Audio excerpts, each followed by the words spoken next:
Good morning, everyone. I am Matthew B. Abion from BSE 1L. Today, I'll be discussing the topic entitled Multiple versus Unified Self by David Lester. David Lester is a British-American psychologist, suicidologist, and emeritus professor of psychology at Stockton University. Multiple and unified self. The construction of multiple selves varies across different roles and relationships. What do we mean by multiple selves? Multiple selves doesn't mean that you have multiple personality disorder. Multiple selves is, for example, me. As an individual, in front of my teachers, I can be quiet, I can be still, but in front of my family, I can be loud and crazy. Coping with different selves constitutes a formidable task among adolescents. This stage of our lives, the adolescent stage, is the stage that dito napapasok yung mga tanong na sino talaga yung gusto kong maging ako, gusto kong maging ano ako paglaki ko, balang araw, dito napapasok. For example, nagdo-drawing ka. Yung pag-drawing mo, gusto mo ba talaga sa sarili mo or na-influensyan ka lang ng kaibigan mo or dahil sa pamilya mo? Gusto mo ba talaga yung ginagawa mo? Or dahil yun yung kailangan mong gawin? Next, these challenges contribute heavily to the young person's struggle for a unified self. Dito magtatalo yung isip mo na dun sa isang bagay, itong gagawin ko, ito yung gagawin ko.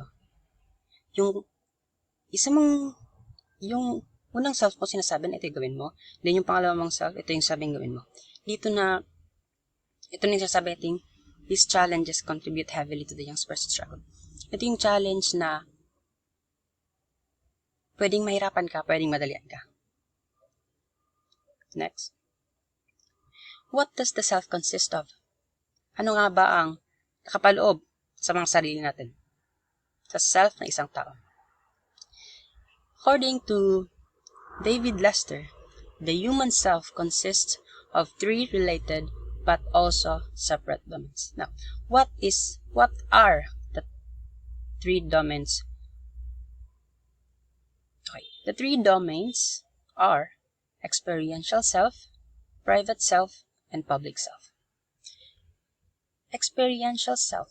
This is the theater of consciousness and the first-person felt experience of being. This is tied very closely to memory. Experiential self, ito yung sarili mo na nag-experience. Ito yung self mo na maraming na-experience. Next one is private self. The portion of you being that verbally narrates that is happening and tries to make sense of what is going on. His portion of yourself is called the autobiographical self. Ito namang private self is the part of yourself that no one or limited person that knows you. For example, me,